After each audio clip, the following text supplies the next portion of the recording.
this is a 2015 Nissan Armanda key. This should work to change out the battery on a 2011 to 2015 or so. If you have a key like this, it should work.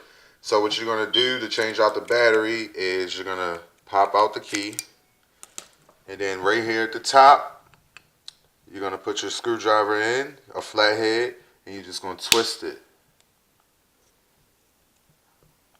And then you'll twist around. And then from here, boom, it's out.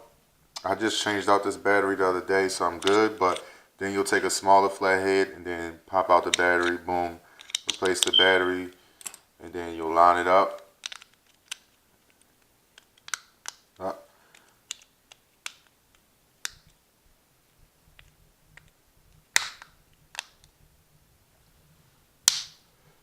And then from there, put your key back in, and you're good to go.